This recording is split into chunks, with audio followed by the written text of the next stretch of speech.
આજે આપણે જીવાતી જિંદગીમાં જે પણ વસ્તુ આપણી જોડે નથી અને ભવિષ્યમાં જે પણ વસ્તુ આપણે જોઈએ છે અને એના માટે આપણને ક્યાંક ને ક્યાંક પૈસાનો પ્રોબ્લેમ છે અને એના માટે તમે જો વિડીયોને ક્લિક કર્યું છે તો બિલકુલ રાઈટ વિડીયો પર તમે ક્લિક કર્યું છે. કારણ કે આજના એપિસોડમાં આપણે જે પણ પૈસાને લગતો પ્રોબ્લેમ છે એ સાથે મળીને ક્યાંક ને ક્યાંક સોલ્વ કરવાની કોશિશ કરીશું અને એ પણ એક ગૃહ ઉદ્યોગના માધ્યમથી. ગયા એપિસોડમાં મેં તમને જણાવ્યું કે આજે પણ હું તમને બતાવું છું સ્ક્રીન પર એ ઓલરેડી જે પણ વિડીયો કે જે પણ એપિસોડ છે એમાં જે પણ બાબતો એટલે કે જે પણ ગૃહ ઉદ્યોગ આઈડિયાઓ મેં જણાવ્યા છે અને એમાં જે પણ મિત્રોની કમેન્ટ આવી છે એટલે કે ફૂલ ડિટેલ જોઈએ છે તો એ લોકો માટે આ એપિસોડ ખાસ થવાનો છે. અને એમાં મિત્રો ધ્યાનથી સાંભળજો કારણ કે ઓલરેડી આપણું જે પણ એપિસોડ બનાવવા માટેનું વિડીયો બનાવવા માટેનું જે પણ મેન વિઝન છે, મેન સ્વાર્થ છે એ ઓલરેડી પૈસો કમાવો. અને એ પૈસો એટલે મારા માટે નહીં, ટોટલી જે પણ બેરોજગારો છે એ તમામ માટે. અને એ માટે આજના ટાઈમે ઘણી બધી યોજનાઓ છે, ઘણા બધા એવા ઓપ્શન છે કે જેના આધારે આપણે જે પણ પૈસાને લગતો પ્રોબ્લેમ છે એ આપણે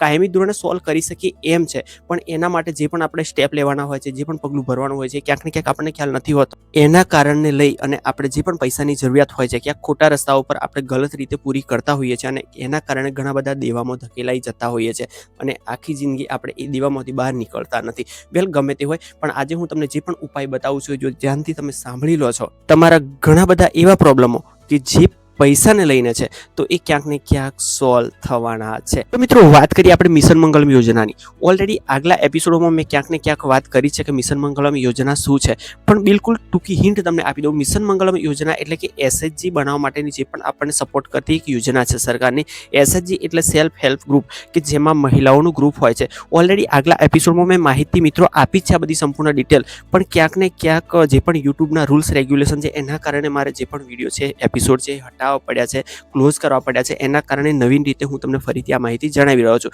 કે જે મિત્રોની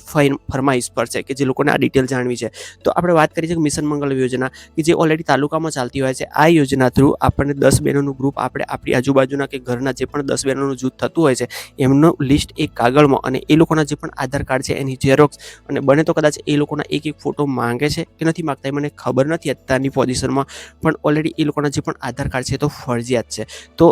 10 બહેનોના આધાર કાર્ડ લઈ અને જે પણ તાલુકામાં તમે જાઓ છો, તમારો લાગતો વળગતો તાલુકો, તો એ તાલુકામાં મિશન મંગલમ યોજના ચાલતી હોય છે કે જે તાલુકા વિકાસ અધિકારીની ઓફિસ હોય છે એની અડકે પડકે કોઈ પણ જે અધિકારી બેઠા હોય છે એમને જો તમે પૂછી લો છો કે જે લોકો બહાર બેઠેલા હોય છે અને જે પણ ડોક્યુમેન્ટને લગતી જે પણ સુવિધા આપણને પ્રોવાઈડ કરતા હોય છે કે દાખલો કઢાવવો હોય તો આપણે સ્ટેમ્પ વેન્ડરને મળતા હોઈએ છીએ. ટૂંકમાં અરજી કરવા માટેનું જે પણ કામ કરતા હોય છે એ સ્ટેમ્પ વેન્ડરને તમે મળી શકો અને એ લોકોને વાત કરી શકો કે મિશન મંગલમ યોજના માટે મારે કઈ જગ્યાએ મળવું. તો ઓલરેડી જે આ બતાવે છે ત્યાં તમે તાલુકામાં મળી અને ત્યાંથી તમને એક ફોર્મ એ લોકો ફિલ કરી આપશે અને એમાં જે લાગતું વળગતા નામ હશે કે તમે જે આધાર કાર્ડ લઈ ગયા હશો એ ભરી અને એક ફોર્મ પૂરેપૂરું સાઇન સિક્કા સાથે આપશે અને એ ફોર્મ લઈને તમે નજીકની જે પણ તમારી બેંક શાખા છે કે જે ગ્રામીણ લેવલે ચાલે છે યા તો થોડી દૂર ચાલે છે તો એ લોકો તમને સજેસ્ટ કરશે તમારા ગામના હિસાબથી કે તમારી પંચાયતના હિસાબથી. તો એ બેંકમાં તમે જઈ અને એકાઉન્ટ ખોલાવશો, ઓપન કરાવશો તો ત્યાં 6 મહિના સુધી તમારે એક બેનના 50 લેખે યા 100 લેખે તમારે બચત કરવાની હોય છે. મિત્રો ધ્યાનથી સાંભળજો કારણ કે આ જે પણ હું તમને પ્રોસેસ જણાવી રહ્યો છું એ પ્રોસેસ એવી છે કે ક્યાંક ને ક્યાંક તમને તમારા જે પણ જીવનમાં નડતા પૈસાનો જે પણ પ્રોબ્લેમ છે એ લાંબા સમયે જો તમે કન્સિસ્ટન્સી રાખી અને આ પ્રોસેસ કરો છો તો સોલ્વ થઈ જ જવાનો છે મિત્રો. એવું હું તમને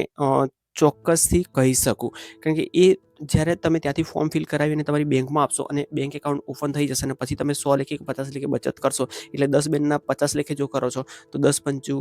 50 એટલે કે 500 રૂપિયા અને જો 100 લેખે કરો છો તો 10 દાને 100 એટલે કે 1000 રૂપિયા તમારે દર મહિને જમા કરાવવાના રહેતા હોય છે તમારા એકાઉન્ટમાં. એ એની ટાઈમ ક્યારેય પણ તમારે રિટર્ન ઉપાડવા હોય છે તો જે પ્રમુખ મંત્રી હોય છે નિમેલા તમે તો એમના દ્વારા તમારે ઉપડી જતા હોય છે. તો એની ટાઈમ તમે 6 મહિના સુધી બચત કરો છો તો જો 100 લેખે કરો છો તો 6000 થાય છે અને જો 50 લેખે કરો છો તો 3000 થાય છે અને એની સામે તમે 6 મહિના જો રેગ્યુલર રહ્યા છો તો તમારી એક ક્રેડિટ જનરેટ થતી હોય છે અને આ ક્રેડિટ જે પણ જનરેટ થતી હોય છે એ દરમિયાન તમને તાલુકામાંથી ઘણી બધી જે પણ યોજનાઓ લાગતી વળગતી આવતી હોય છે કેન્દ્ર સરકારમાંથી એનું પણ ફંડિંગ તમારા એકાઉન્ટમાં જમા કરાવવામાં આવતું હોય છે કે જેમાં સિમ્પલી 5000થી લઈ અને લગભગ 15000ની આસપાસ જમા કરવામાં આવતું હોય છે કે જે તમારા અંતર્ગત તમારું જે પણ મંડળ છે એના વિકાસ માટે એ લોકો તમને ફંડ આપતા હોય છે કે જે એકચ્યુઅલી તમારે પાછું આપવાનું નથી હોતું કે ક્યાં જમા નથી કરાવવાનું હોતું. એની ટાઈમ તમે વાપરી અને તમારા એકાઉન્ટમાં જમા કરાવવાનું હોય છે કે જે દરેક બહેનોને કામ લાગે એ માટે એ લોકો ફંડિંગ કરતા હોય છે. એ પછી તાલુકાની કોઈ યોજના હોય છે કે જેમાં એ લોકો સમથિંગ 50000 કે એવી રીતના 25000 કે લાઈક તમારા એરિયા પ્રમાણે એ લોકો તમને તમારી જે પણ ક્રેડિટ બને છે એ હિસાબથી એ લોકો ફંડિંગ ફાળવતા હોય છે કે જે તમારે પાછું જમા કરાવવાનું કરવાનું હોય છે, પણ વર્ષે 2 વર્ષે એવી રીતના જમા કરાવવાનું હોય છે કે જેમાં સિમ્પલી થોડું ઘણું વ્યાજ મિત્રો આવતું હોય છે કે જે નોર્મલ વ્યાજ હોય છે. આ જે પણ ફંડિંગ હોય છે એની સાથે સાથે તમે જો રેગ્યુલર બચત બેંકમાં કરો છો તો તમારો ક્રેડિટ સ્કોર જે પણ હોય છે એ વ્યવસ્થિત હોય છે, અને એના કારણે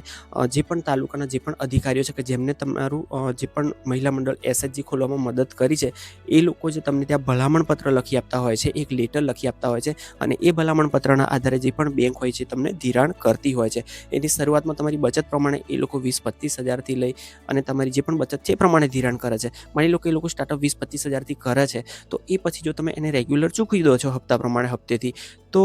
એનું વ્યાજ મિત્રો હોય છે પણ એટલું બધું નથી હોતું કે જે બાકીની આપણે જે પણ લોન બીજી કોઈ જગ્યાએથી પ્રાઇવેટ પર્સનલ લોન લઈએ છીએ એનું જે વ્યાજ ઘણું બધું હોય છે એ પ્રમાણે નથી હોતું, બિલકુલ ઓછું હોય છે. તો આ જે ચૂકવી દો છો એના પછી એ લોકો તમને તમારી ક્રેડિટ પ્રમાણે કદાચ 50,000 આપે છે, અને એ જો તમે રિટર્ન ચૂકવી દો તો પછી 75-80 આપે છે, અને એ પ્રમાણે તમારી ક્રેડિટ વધતી જાય છે. તો આ મર્યાદા છે એ 15-20 લાખ વચ્ચેની છે, પણ એ બધું આધાર રાખે છે તમારી ક્રેડિટ પર. તમે કેટલી કન્સિસ્ટન્સી રાખો છો, તમે જે પણ પૈસા જમા કરાવો છો, રેગ્યુલર જમા કરાવો છો, તમે બચત રેગ્યુલર કરો છો, કે આ જે પણ કન્ડિશન છે એ કન્ડિશન છે એના આધારે આ બધી પ્રવૃત્તિ જે પણ હોય છે પૈસાની લેવડ દેવડની એ થઈ શકતી હોય છે. પણ એના માટેની જવાબદારી જે હોય છે આપણી હોય છે. સૌપ્રથમ જો આપણે રેગ્યુલર રહીએ છીએ બધી બાબતમાં તો આપણો સ્કોર વ્યવસ્થિત હોય છે, અને એના લીધે આપણે જે પણ કામ ધાર્યું હોય છે કે જે પણ તમે અત્યારે પૈસાનો પ્રોબ્લેમ છે, કારણ કે તમે જે પણ ગૃહ ઉદ્યોગ સ્ટાર્ટઅપ કરવા માંગો છો અને એના માટે તમને ક્યાંક ને ક્યાંક પૈસાની ફંડિંગની જરૂરત પડતી હોય છે, તો આ જે પણ યોજના છે એ યોજનાના આધારે તમે સારું એવું ત્યાંથી એક હેલ્પ લઈ શકો પૈસા બાબતની. મિત્રો આ તો વાત થઈ એક સામાન્ય પ્રોસેસની કે જેમાં આપણને પૈસાની મદદ આપણને કઈ રીતના મળી શકે એ મેં તમને કીધું, પણ એની સાથે સાથે તાલુકામાં આયા દિવસે એટલે કે 15 દિવસે મહિને ઘણી બધી યોજનાઓ એવી આવતી હોય છે કે જે કેન્દ્ર સરકારમાંથી આવતી હોય છે કે જે ગ્રામીણ મહિલાઓ હોય છે એ લોકો માટે એ લોકો ફાળવતા હોય છે, કે જેમાં મોબાઈલ રિપેરિંગની તાલીમ હોય છે, પછી સીવણ ક્લાસીસની તાલીમ હોય છે, યા તો પછી બ્યુટી પાર્લરની તાલીમ હોય છે. ઘણી બધી એવી તાલીમો છે કે જે આપણે જીવનમાં જરૂરી છે, અને એના આધારે ઘણા બધા ગૃહ ઉદ્યોગ આપણે ઘરે બેઠા સ્ટાર્ટઅપ કરી શકીએ. કારણ કે આ સ્કિલ એવી છે કે તમે એકવાર જો શીખી લો છો તો એ સ્કિલથી મદદથી આપણે ઘણો બધો મતલબ વિકાસ કરી શકીએ છીએ પોતાની જાતનો. તો તમને ખ્યાલ આવી જ ગયો કે પૈસો જનરેટ થાય એવી સ્કિલ આપણને શીખવવામાં આવતી હોય છે, અને એ તાલીમ પણ એ લોકો ફ્રીમાં આપતા હોય છે કે જેમાં આપણું જવા આવવાનું ભાડું પણ એ લોકો પ્રોવાઈડ કરતા હોય છે. શરૂઆતમાં આપણું પોતાનું હોય છે, અને જ્યારે તમે તાલીમ પૂરી કરો છો એમની રૂલ્સ અનુસાર રેગ્યુલર હાજર રહીને, ત્યારે એ લોકો રૂલ્સ પ્રમાણે તમને એ ભાડું પણ રિટર્ન એ લોકો સ્ટાઇફેન્ડ તરીકે ચૂકવતા હોય છે. તો આવી રીતના તમને તમારા ધંધામાં પણ એ લોકો હેલ્પ કરતા હોય છે. માની લો કે પડિયા પત્રાળાનું આપણે પોતાના ઘરે સ્ટાર્ટઅપ કરવું છે અને એના માટે આપણે મશીનનું ફંડિંગ જોઈએ છે, તો એ લોકો ઘણી બધી યોજનાઓમાં ક્યારેક મશીન પણ આપણને પ્રોવાઈડ કરતા હોય છે, કે જે લોકો સબસિડીમાં પણ પ્રોવાઈડ કરતા હોય છે, અને એની સામે જો બેંકમાંથી એ લોકો રિક્વાયરમેન્ટ કરી આપે છે તો બેંક પણ પૈસા ચૂકવતી હોય છે. અને જે પણ તાલુકાનો કોન્ટેક્ટ હોય છે કે જ્યાંથી મશીનરી મળતી હોય છે તો એ લોકો આપણને મશીન પણ પ્રોવાઈડ કરતા હોય છે. તો એનું જે પણ પૈસો જે પણ રિટર્ન જમા કરાવવાનો છે EMIથી જમા કરાવવાનો હોય છે. તો આવી રીતના આપણને પગભર થવા માટે એક જે મિશન મંગલમ યોજના છે કે જે SHG છે એ ઘણું બધું મિત્રો હેલ્પફુલ થાય છે. મિત્રો આટલા કોન્ફિડન્સથી હું તમને જ્યારે આ માહિતી આપું છું કે આ યોજનાથી તમે કોઈ પણ ગૃહ ઉદ્યોગ સ્ટાર્ટઅપ કરી શકો, આવી રીતના કોઈ પણ જગ્યાએ મેં ઓલરેડી થિયરિકલ વાંચ્યું નથી કે કોઈ જગ્યાએ માહિતી નથી મેળવી, પણ ઓલરેડી જે પણ છે એમાં ક્યાંક ને ક્યાંક હું સંલગ્ન છું. ઓલરેડી આ યોજનાનો લાભ હું લઈ ચૂકેલ વ્યક્તિ છું. ઓલરેડી આ યોજનામાં હું મતલબ કનેક્શન ક્યાંકનું ક્યાંક મારું છે, તો એના આધારે હું તમને કહેતો હોઉં છું આટલા બધા કોન્ફિડન્સથી. અને એ પણ મિત્રો તમે જ્યારે આજે એક આવક માટે આપણે જે પણ ગૃહ ઉદ્યોગો શોધતા હોઈએ છીએ, અને ગૃહ ઉદ્યોગો જો તમને ખ્યાલ હોય છે કે આ કરવો તો એના માટે આપણને પૈસાનો પ્રોબ્લેમ હોય છે, તો એના માટે જે પણ કન્સિસ્ટન્સી આપણી જોઈએ એ ઓલરેડી હોવી જોઈએ, અને એના માટે જે પણ રૂલ્સ રેગ્યુલેશન છે એ ઓલરેડી આપણે ફોલો કરીએ તો આ બધું પોસિબલ આપણા માટે હોય છે. અને એક રાતમાં આ થઈ જાય એવી વાત નથી. મિનિમમ મિત્રો 6 થી 12 મહિના તમારે આ યોજના પાછળ સમય આપવો પડતો હોય છે. એટલે કે જે પણ છે આપણી સેવિંગ છે અને એની પાછળ જે પણ ક્રેડિટ સ્કોર આપણો વ્યવસ્થિત થાય એ માટે જે પણ એના નિયમો હોય એ અનુસરવા પડતા હોય છે, ત્યારે જઈને આ બધું પોસિબલ થતું હોય છે. તો કોઈ એક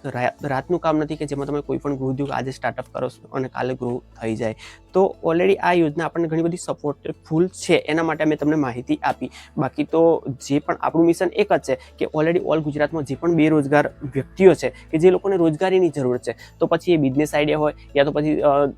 ગૃહ ઉદ્યોગ આઈડિયા હોય, પણ ટૂંકમાં જે પણ વસ્તુથી આપણને પૈસા જનરેટ થાય છે, જે પણ ક્રિયાથી, એટલે કે જે પણ ધંધો કરવાથી યા તો જે પણ આપણી સ્કિલ ડેવલપ કરવાથી, કે જે પણ સર્વિસ સામેની વ્યક્તિને પ્રોવાઈડ કરવાથી, કે કોઈ પણ જગ્યાએ કંઈ પણ કામ કરવાથી પૈસો જનરેટ થાય છે, એવી જે પણ યોજનાઓ છે, જે પણ કામ છે, જે પણ ગૃહ ઉદ્યોગો છે, જે પણ બિઝનેસ આઈડિયાઓ છે, એ ઓલરેડી હું તમને પ્રોવાઈડ કરીશ જ. બાકી જો વિડીયો યોગ્ય લાગ્યો તો એક લાઇક જરૂરથી કરીને જજો. મળું છું આવતીકાલે ફરીથી એક નવી જ યોજના સાથે કે નવા જ ગૃહ ઉદ્યોગ આઈડિયા સાથે. ત્યાં સુધી આપણા મિત્રો મુકેશભાઈ રજા આપો. જય હિન્દ, જય ભારત.